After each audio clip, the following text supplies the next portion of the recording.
Hey everybody, this is Pastor Joshua Sullivan at Holy Cross Lutheran Church in beautiful Kerrville, Texas. Welcome back to ATP, Ask the Pastor. Today we've got a rather interesting question that I think will be helpful not only for the person that asked it, but for all sorts of folks, especially young folks who are wondering, just what should I do with my life? Dear Pastor, I watched a few of your YouTube videos and was wondering if you could answer a few short questions. Number one, would it be wrong or sinful for me to write a novel that's sci-fi, science fiction? I really want to finish and publish it, but I don't know if it would be a bad thing to do. Number two, would it be wrong or sinful for me to get a PhD in mechanical engineering? I really like cars and would like to work on them professionally. I'm 21, a college student writing to you from Chicago, Illinois. Oh, the Windy City, okay. I recognize that these are ambitious things to strive for, and I know that they might be bad, but I feel that God is my number one priority. And though these things may lead to riches, I will always have faith in God and will be willing to share with others. I understand that these questions are very specific to my own curiosity, and I'm not expecting to see this in an upcoming topic on your channel, but I would appreciate your expertise very much in just an email. Thank you very much, sincerely, from Chicago. Well, Mr. From Chicago, I know you said we didn't have to make a video on this one, but quite frankly, I think this is a great question. And I think, like I said at the beginning, this is a question that I think will be helpful for a lot of people, because a lot of folks are in a situation very similar to yours, especially young folks that are in high school and in college, and even folks that are post-college. People who are Christians that are young, that have their whole lives ahead of them and so many options, often wonder, what does God want me to do with my life? What major should I take? What courses should I pursue? All these sorts of things. And unfortunately, I've seen a lot of people really beat their head up against the wall because they're praying all the time, what is God's will for me to do? What is God's will for me to go to college, etc.? All those sorts of things. These are things that God leaves up to us in our freedom in temporal things, as long as we're not doing things that are sinful, pursuing career paths that are sinful. And this is where your question comes in. This is why I think it's such a good question. So let's get right to it here. Would it be wrong or sinful for me to write a sci-fi novel? I really want to publish it, but don't know if it's a bad thing to do. The only thing I can say to this is write the book.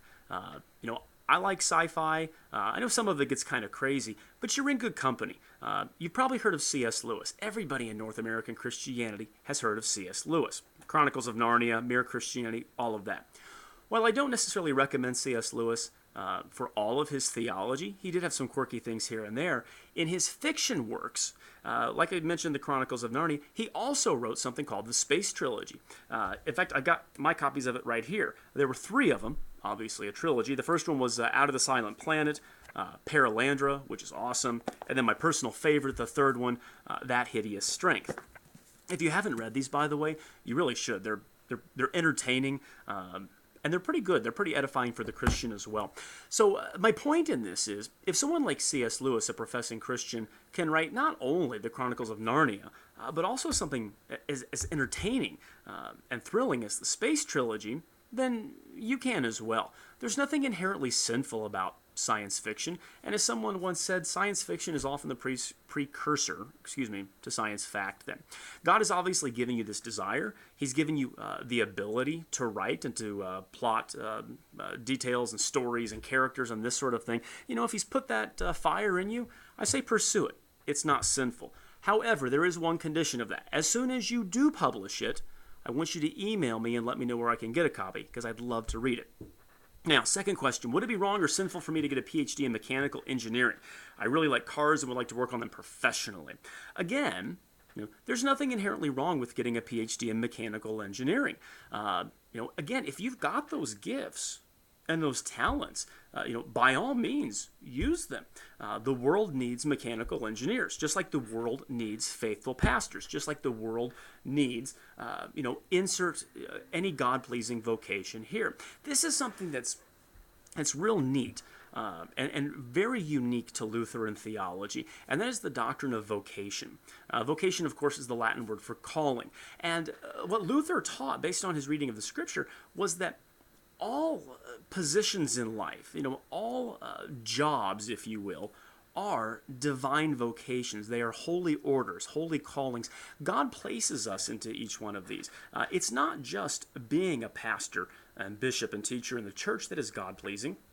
But wherever you find yourself, the estate of fatherhood and motherhood is established by God in the Garden of Eden, just as the husband and wife, those offices are as well. Those are divinely established. Look around at the many vocations. That's how God provides. How does God bring people into the world? Through marriage and through parents. How does he raise children? Through parents. How does he provide you with your daily bread? Well, he calls some to be farmers, others to be truck drivers to transport grain and animals and all that, others to be butchers, others to work in grocery stores, et cetera, et cetera, et cetera. You get the point. Vocation is so comforting because what we do is we say, where does God want me? And there's always two questions that follow up, and that is, first of all, where am I? Look around and what relationships, what vocations am I already in? Am I a husband or a wife? Am I, a pastor, a teacher, an engineer, a college student, a retiree? Where am I? That's my vocation that God has put me right now.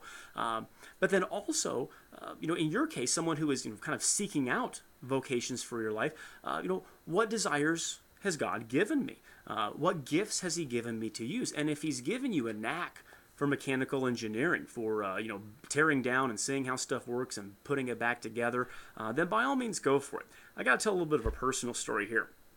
My father was an auto mechanic for 16 plus years. His father before him was an auto mechanic for all of his life after the war, and did it well into his retirement then. Now, I know, coming from 2 generations of mechanics, you know how much I know about cars? Well, I'd rather not admit, but you don't want this Sullivan, under the hood of your car. And honestly, and that's fine. I just don't have that knack. Now, what's interesting then is, my eldest son, although he's a young man still, obviously has that knack for, taking stuff apart, figuring out how it works. There's just something natural about that. You couldn't teach me how to be a mechanical engineer. Believe me, you couldn't. But if you got that knack, just like my son's got that knack, and you have the desire to pursue that, by all means do. Because God uses mechanical engineers to provide for people, just as he uses civil engineers, just as he uses all these different vocations that we have in our life. Then, so if you want to pursue this, I say pursue it. Knock yourself out. Both of these, like you say, they very well could lead to riches. And quite frankly, there's nothing wrong with riches either. There's nothing wrong with wealth, as you will find someday if the Lord blesses you with a spouse and with a family. As Luther said, it takes a good amount of wealth just to raise a family. And anyone who's raised children understands that. There's nothing inherently wrong with wealth. What's wrong with wealth is hoarding it, trusting in it, putting your confidence in it, and making an idol out of it. And it sounds like you have no desire to do that then. So if the Lord blesses you in these endeavors, and blesses you with material wealth because of your book, and because of your mechanical engineering, that's awesome. And that's a blessing from God, and you'll share it with the church. You'll share it with those around you that have need as you have opportunity. Again, in your vocations, as God gives you those opportunities then. So I hope you don't mind that we made a video on this. Again, I think it's just such a great question because people so often have this question of, is my life path, are my decisions sinful? And in your case, absolutely not. These are both great God-pleasing things. Pursue mechanical engineering, pursue writing your sci-fi novel. And like I said, let me know where we can buy a copy once you get it published, once you get it all fixed up, because I'll be the first one to buy it. Thanks for your question. If you've got questions out there about this topic or about any other thing with God, religion, the Bible, the church, etc., shoot me an email, atpholycross@gmail.com. That's atpholycross, all one word, @gmail.com, and I'll answer it as soon as I'm able. Thanks for the questions. Thanks for watching. We'll see you next time.